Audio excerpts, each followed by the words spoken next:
Eh bien bonjour à toutes et à tous, ravi de vous retrouver pour une nouvelle vidéo. Dans celle-ci, nous allons voir l'extension pour Opération Archéo, nouveau défi. Je remercie Mathieu BG de l'édition Ludiconcept de m'avoir fait parvenir cette extension. On a déjà vu ensemble la présentation du jeu que je vous invite à regarder en haut à droite de cet écran. Quant à nous, on va faire une très courte vidéo de présentation de ce que contient cette extension. Allez, on se retrouve tout de suite. Alors voici la boîte de base du jeu. Donc c'est un jeu, je le rappelle, de Mathieu BG qui est archéologue. Donc qui de mieux qu'un archéologue pouvait sortir un jeu d'archéologie. Donc je rappelle que c'est un jeu de 1 à 6 joueurs pour 30 minutes à 1h30 de jeu et de 9 ans à 8000 ans. Voilà, donc ça vous laisse le temps de jouer. Et justement vient se greffer à ce jeu cette extension qui est les nouveaux défis donc, que vous pourrez intégrer dans la boîte qui contient pas mal de choses, notamment différentes découvertes, de nouveaux objets, des nouveaux archéologues qui ont chacun leur spécialité, mais également de nouvelles fouilles à voir, à reconnaître parmi les différentes que propose cette extension ainsi que le jeu. Sans plus tarder, on va faire le déballage.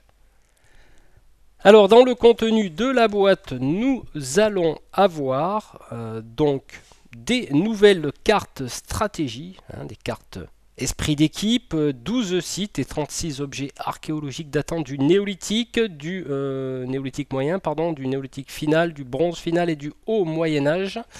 Vous allez incarner 4 nouveaux archéologues. Vous allez vivre 12 scénarios, 3 événements inédits et vous allez pouvoir bien sûr relever des nouveaux défis. Donc voyons voir ce que contient donc, cette boîte. Donc nous allons y retrouver des nouveaux personnages. Alors je vais déjà commencer par les mettre à l'endroit. Voilà. Donc nous avons Marie. Marie qui a un doctorat en céramologie. Alors je sais pas trop ce que ça veut dire, Mathieu, tu m'excuseras, c'est pas mon métier.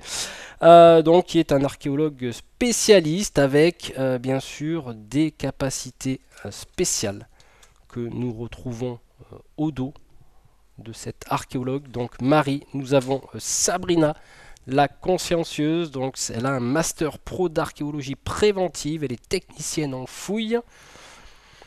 Et elle a également différentes capacités à son dos. Alors vous voyez qu'il y a aussi un dé dans le jeu qui va permettre de faire des actions. Nous avons Valentin qui a un master 2 archéologie contemporaine. Il est technicien de fouilles. Et également, voilà, avec toutes les capacités. Les truelles, les spatules. Bon, pour ceux qui n'ont pas vu ma présentation, je vous invite donc à la visionner.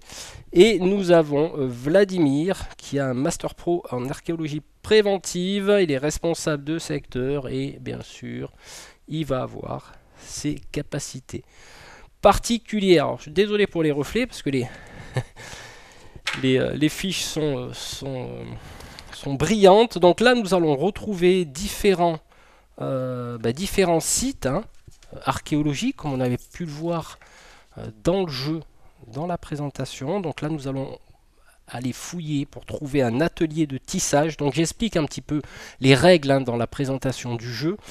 Là, nous allons retrouver une église en bois et son cimetière, une église en pierre et son cimetière également.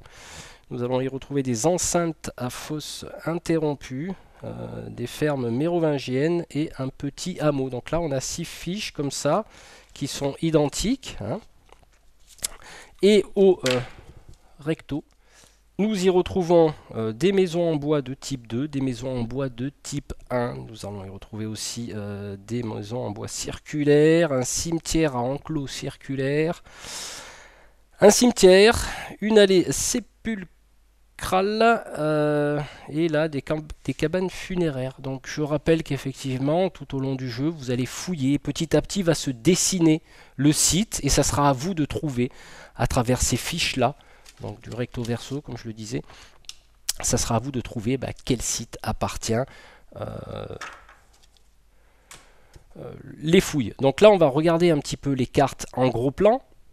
Alors, j'ai fait peut-être une petite erreur tout à l'heure par rapport aux fiches de personnages. Au niveau des caractéristiques, en fait, elles se situent sur ces cartes donc, qui sont liées au personnage, à ses capacités. Donc, par exemple, là, relancer un dé. Et derrière, Sabrina, sur un résultat de 1 ou 2, retourner la carte, elle est utilisable au prochain tour. Donc vous voyez les particularités de chacun des personnages, recto verso. Donc désolé pour la petite erreur tout à l'heure. C'est vrai que ça fait un petit moment que j'ai présenté le jeu, donc je ne me rappelais plus bien. Donc là, pareil pour Vladimir, des capacités particulières. Marie. Toujours pareil, recto verso. Nous avons là des cartes météo, enfin des effets, des événements qui se produisent. Donc carte événement. Donc là, en l'occurrence, par exemple, la météo averse ou orage a lieu au moins une fois. Donc vous aurez bien sûr des petits soucis des fois pour faire vos fouilles. Machin bizarre. Ouais. Donc c'est sympa. Alors je ne vais pas toutes les passer. Là, il y a donc des cartes esprit d'équipe qui vont permettre de pouvoir faire des effets d'équipe. Ensuite, nous avons, alors je vous montre pas tout en détail, vous découvrirez si vous achetez l'extension, je ne vais pas tout spoiler. Donc là, nous avons des nouveaux outils, donc un tranché, une pointe de flèche tranchante, une hache polie, une statuette. Donc ça, au cours du jeu, vous allez trouver justement des outils qui vont vous permettre éventuellement de cibler vers quel âge ça se situe vos fouilles. Là pareil, d'autres petits outils, des haches. Alors je vous précise quand même que là c'est du réel quoi. Mathieu étant archéologue, donc ne va pas nous inventer des trucs. Hein. Donc là c'est vraiment des choses qui ont existé ou qui existent parce qu'on les a découvertes. Donc là, nous avons d'autres objets qui correspondent, si je me souviens bien, à différents âges. Donc là, on est dans le vert, on est dans le bronze final. Et là, on est dans le haut Moyen-Âge en fonction du scénario. Donc on va y trouver, bien sûr, tout ce qui est des objets métalliques, enfin des particularités de ces objets appartenant à cet âge. Voilà. Et pour terminer, donc la petite fiche de rappel des parties, donc de ce qu'il va falloir faire dans les parties flash, les parties longues, les cartes d'esprit d'équipe, comment utiliser tout ça. Donc voilà, au niveau de l'extension. Opération Archéo, de nouveaux défis à relever pour tous les amateurs et toutes les amatrices d'archéologie, un jeu qui est bien sympathique. Je précise que vous pouvez jouer de 1 à 6 joueurs, bien sûr, mais il y en a un qui peut jouer le maître du jeu, qui va savoir ce que vous êtes en train de fouiller, etc., et qui va vous donner plus ou moins d'indices. Donc là, c'est le côté un petit peu jeu de rôle qu'a eu Mathieu. Hein, je sais qu'il a pratiqué le jeu de rôle. Voilà, écoutez, un très sympathique jeu à jouer en famille, ou bien sûr de 9 à 8000 ans. Si vous avez 8000 ans, moi j'en ai 777 en tant que mage elfe, donc c'est tout à fait abordable pour moi. Voilà. Écoutez, je vous remercie d'avoir visionné cette vidéo. On se retrouve très bientôt pour de nouvelles vidéos. Allez, ciao, ciao.